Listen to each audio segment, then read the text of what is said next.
যদি কোনো ইমানদার মনে করে যে না আল্লাহর বিধিবিধান এই যুগে চলে না, সেকুলার এই জীবন যাপনই আমাদের জন্য ভালো, তাহলে তার ইমানই থাকবে না। আপনি একটা পন্থা অবলম্বন করছেন, আরেকজন আরেকটা পন্থা অবলম্বন করছে, আরেকজন আরেকটা ওয়ে অবলম্বন করেছে, এর মধ্যে যে কোনোটি আল্লাহর কাছে গ্রহণযোগ্য হতে পারে। আপনি চেষ্টা করছেন কিনা, আপনার ইচ্ছা আছে কিনা, আন্তরিকতা আছে কিনা, চাওয়া আছে কিনা, আপনি স্বপ্ন দেখেন কিনা, এটা হলো মূল বিষয়। সর্বত্র আল্লাহর নির্দেশ যেন বাস্তবায়িত হয়, একজন মুসলমানের জন্য সেই চেষ্টা করা কি উচিত নয়? শুধু উচিত না, সর্বত্র আমার নিজের মধ্যে, আমার পরিবারের মধ্যে, আমার সমাজে, আমার রাষ্ট্রে, আমার অফিসে, আমার আদালতে, আমার সব জায়গায় আল্লাহর আদেশ নিষেধ যেন বাস্তবায়ন হয়, আল্লাহর আইন যেন প্রতিষ্ঠিত হয়। এটা প্রত্যেক ইমানদারের মধ্যে আকাঙ্ক্ষা থাকাটা আবশ্যক, জরুরি, শুধু উচিত অনুচিতের ব্যাপার না। যদি কোনো ইমানদার মনে করে যে না আল্লাহর বিধিবিধান এই যুগে চলে না, সেকুলার এই জীবন যাপনই আমাদের জন্য ভালো, তাহলে তার ইমানই থাকবে না।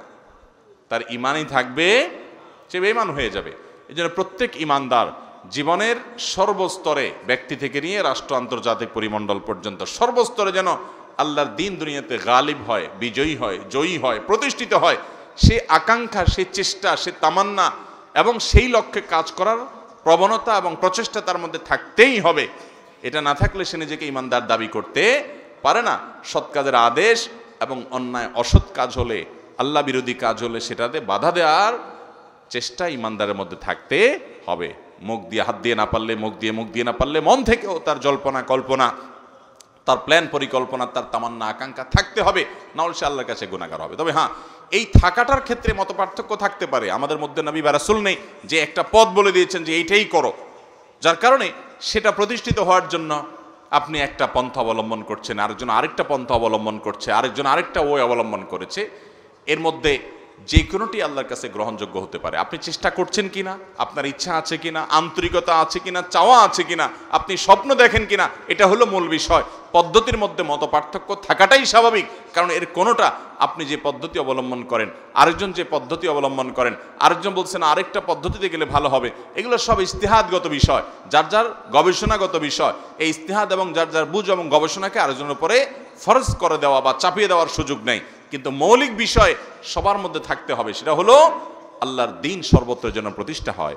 একজন ইমানদারের সে আকাঙ্ক্ষা যদি না থাকে, সে যদি মনে করে না ব্যক্তি জীবনে ইসলাম চলার জিনিস, ইসলাম রাষ্ট্রীয় জীবনে, সামাজিক জীবনে সর্বত্র প্রতিষ্ঠিত হওয়ার জিনিস না, এরকম যদি চিন্তা করে, তাহলে সে মুসলমান না, তার ইমানই থাকবে না। কারণ সে আল্লাহর দিনকে স্বয়ংসম্পূর্ণ মনে করছে না। জটিল একটা বিষয়।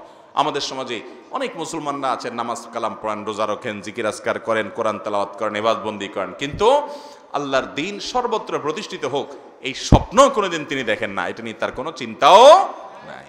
আল্লাহ তাআলা আমাদেরকে বিষয়টা বুঝার তৌফিক দান করুন। মহিলা মাদ্রাসায় ছেলে শিক্ষক ক্লাস করাতে পারবে কিনা? যদি মাদ্রাসা মহিলা হয়, মেয়েদের মাদ্রাসা হয়, তাহলে মেয়েদের মাদ্রাসায় মেয়েরাই শিক্ষকতা করবে, এটাই হওয়া উচিত। যদি পুরুষরা শিক্ষকতা করতে হয়, তাহলে অনেক শর্ত শারায়েত মেনে করতে হবে।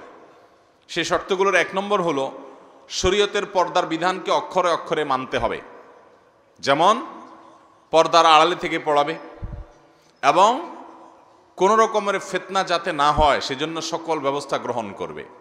কারণ আল্লাহ রাব্বুল আলামিন পর্দার বিধানটাকে ফরজ করেছেন, আমাদের ইজ্জত সম্ভ্রমকে হেফাজত করে নির্দেশ করেছেন। অতএব এটা কোনোভাবে লঙ্ঘিত হতে পারে, সেই দুয়ার উন্মুক্ত করা যাবে।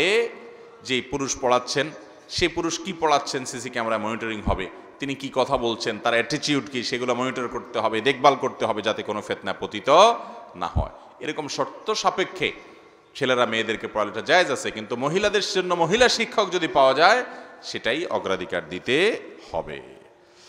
এরপরে প্রশ্ন হলো, নির্ধারিত তারিখে বিদ্যুৎ বিল পরিশোধ না করলে আমাদের বিলম্ব মাসুল দিতে হয়, এতে কি সরাসরি সুদ হিসাবে গণ্য হবে? যেই কোনো লেনদেনে, যে কোনো কাজে আপনার আর্থিক দণ্ড যেটা আরোপ করা হয়, শরিয়ার দৃষ্টিকোণ থেকে সেটা জায়েজ নাই। সেটা বিদ্যুৎ বিল বলেন, পানির বিল বলেন, বা অনেক সময় স্কুল কলেজে দেখা যায় ছেলে মেয়ে ফাঁকি দিয়েছে, একদিন যায় নাই বা দেরি করে গেছে, তো তার জন্য জরিমানা আরোপ করা হয়, এত টাকা জরিমানা। এটা জায়েজ নাই শরীয়তে। আর্থিক দণ্ড আরোপ করা এভাবে এ ধরনের ক্ষেত্রে জায়েজ নাই। বলে তাহলে কি করবে? তার বিকল্প ব্যবস্থা করা যেতে পারে। যেমন কথার কথা, তুমি 2 দিন কামাই দিলে তোমার ভর্তি বাতিল, তাহলে ওই যেটা আর্থিক জরিমানা করা হতো ওইটাকে ভর্তি রিনিউর জন্য ফি হিসাবে দিবে, ওইটা জায়েজ হতে পারে। এখন কথা হলো বিদ্যুৎ বিল বা অন্যান্য বিল এগুলো দিতে দেরি করলে তো আমাদের অটোমেটিক অতিরিক্ত চার্জ চলে আসে, জরিমানা চলে আসে। এটা না দিলে তো আমার লাইন পাবো না, তাহলে তো আপনি নিরুপায়। চেষ্টা করবেন সবসময় টাইমলি দিয়ে দেওয়ার, যাতে করে আপনার জরিমানা গুনতে না হয়। ইমানদার হিসাবে যাতে করে ওই গুনাহে লিপ্ত হতে না হয় বা গুনাহের পথ তৈরি না হয়, সেজন্য আপনি চেষ্টা করবেন। কখনো ভুলে গেছেন বা বিশেষ কারণে দেরি হয়ে গেল, তাহলে সেক্ষেত্রে আপনি যদি দেন আপনার গুনাহ হবে না, যেহেতু আপনার হাতে না, আপনি নিরুপায়, আপনাকে বাধ্য করা হচ্ছে এই আর্থিক দণ্ড দেওয়ার জন্য, যেটা আপনার জন্য গুনাহ হবে না। কিন্তু আর্থিক জরিমানা নেওয়া এটা এমনিতে কি না, জায়েজ নাই। এরপরে প্রশ্ন হলো, মহিলারা কি স্বামীর বাম পাজরের হাড় থেকে সৃষ্টি হয়েছেন? মহিলারা বাম পাজরের হাড় থেকে সৃষ্টি হয়েছেন কিনা এ সম্পর্কে আমরা একটা হাদিস জানতে পারি। নবী করিম সাল্লাল্লাহু আলাইহি সাল্লাম বলেছেন, তোমরা নারীদের সাথে বসবাস করার ক্ষেত্রে স্বামী তার স্ত্রীর সাথে বসবাস করার ক্ষেত্রে সুন্দরভাবে বসবাস করবে। তারা ভুলটুল কিছু করলে নবী সাল্লাল্লাহু আলাইহি সাল্লাম তাদেরকে সংশোধন করার জন্য বলেছেন। কিন্তু বেশি সংশোধন করার চেষ্টা করা, অনেকে আছে একেবারে বেশি তেড়ামি করে, বেশি সোজা করতে চায়। নবী সাল্লাল্লাহু আলাইহি সাল্লাম তাদের সম্পর্কে বলেছেন, বেশি সোজা করতে চাইলে ভেঙে যাবে তারা। কারণ ফাইন্নাহুন্না খুলিকনা মিনাদ দিলআল আইসারি, কারণ পুরুষের বাম পাজরের হাড্ডি থেকে তাদেরকে তৈরি করা হয়েছে যেটা একটু বাঁকা। অতএব খুব বেশি সোজা করতে গেলে এটা ভেঙে যাবে, সীমা লঙ্ঘন করা যাবে না। আল্লাহ বলেছেন, ওয়া আশিরুহুন্না বিল মারুফ, তোমরা নারীদের সাথে স্ত্রীদের সাথে বসবাস করবে সুন্দরভাবে। ভুল হলে সংশোধন করবে, কিন্তু বেশি তেড়ামি গোড়ামি করতে যাবে না, বেশি টাইট দিতে যাবে না। এ হাদিস থেকে স্পষ্টত বোঝা যায় যে মেয়েরা বাম পাজরের হাড় থেকে তৈরি হয়েছে। কিন্তু এর মানে কি? অনেকে মনে করেন এর মানে প্রত্যেক স্বামীর বাম পাজরের হাড় থেকে তার স্ত্রী তৈরি হয়েছে। এটা ভুল কথা, এটা সঠিক না। কারণ প্রথমত অনেক মহিলা আছে যাদের বিয়েই হয় নাই, তাহলে সে কোত্থেকে তৈরি হয়েছে? হতে পারে কি পারে না? অনেক মেয়ে আছে বিয়ে হয় না, দুনিয়া থেকে চলে গেছে, তাহলে মহিলা তৈরি হলো কোত্থেকে? তাহলে বাম পাজরের হাড় থেকে তৈরি হওয়ার কথাটা হাদিসে কোত্থেকে আসলো? এটার উত্তর হলো, আল্লাহ তাআলা প্রথম মানুষ তৈরি করেছেন আদম আলাইহিস সালামকে। তাকে কোত্থেকে তৈরি করেছেন? মাটি থেকে তৈরি করেছেন। মাটি থেকে তৈরি করার পর আদম আলাইহিস সালামের বাম পাজরের হাড় থেকে মা হাওয়াকে তৈরি করেছেন। তাহলে প্রথম নারী যিনি, তিনি তার স্বামীর বাম পাজরের হাড় থেকে তৈরি হয়েছেন। পৃথিবীর এরপরে সব মহিলারা স্বামীর বাম পাজরের হাড় থেকে তৈরি হয়েছে, ব্যাপারটা এরকম না। বিধায় ভুল ধারণা আমাদের ভাঙতে হবে। এরপরে প্রশ্ন হলো, হঠাৎ মৃত্যু থেকে বেঁচে থাকার আমল কি? নবী করিম সাল্লাল্লাহু আলাইহি সাল্লাম হঠাৎ মৃত্যু থেকে বেঁচে থাকার জন্য আল্লাহ তাআলার কাছে দোয়া করতেন। আল্লাহুম্মা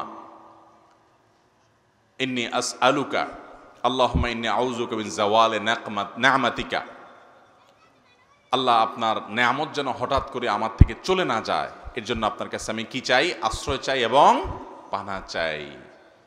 হঠাৎ আমার নেয়ামত ছিনে নিয়ে গেলেন, এটা যেন না আসে, এই দোয়া নবী সাল্লাল্লাহু আলাইহি সাল্লাম পড়তেন। তবে হঠাৎ মৃত্যু হলে সেটাকে আবার খারাপভাবে দেখারও কারণ নাই।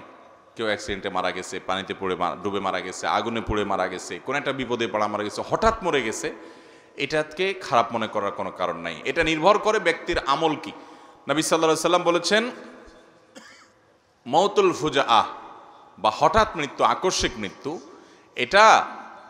এটা ইমানদারের জন্য ভালো আর বেঈমানের জন্য খারাপ।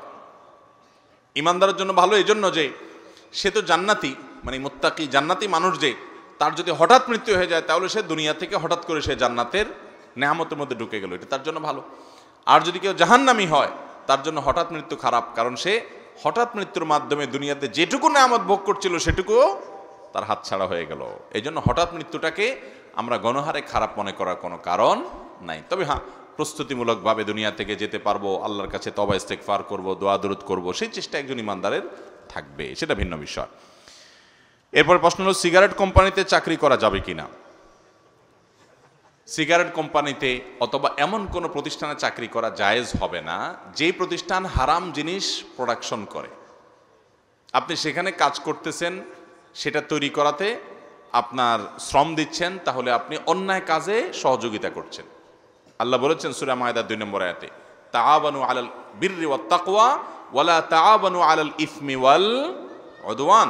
তোমরা ভালো এবং তাকওয়ার কাজে একে অন্যের সহযোগিতা করো, পাপ এবং সীমালঙ্ঘনের কাজে একে অন্যের সহযোগিতা করবা না। বিধায় এ ধরনের কাজে সহযোগিতা হয়ে যা আপনার চাকরি, সেজন্য এটা করা কি হবে না, জায়েজ হবে না। আল্লাহ তাআলা আমাদেরকে আমল করার তৌফিক দান করুন। এরপরে প্রশ্ন হলো,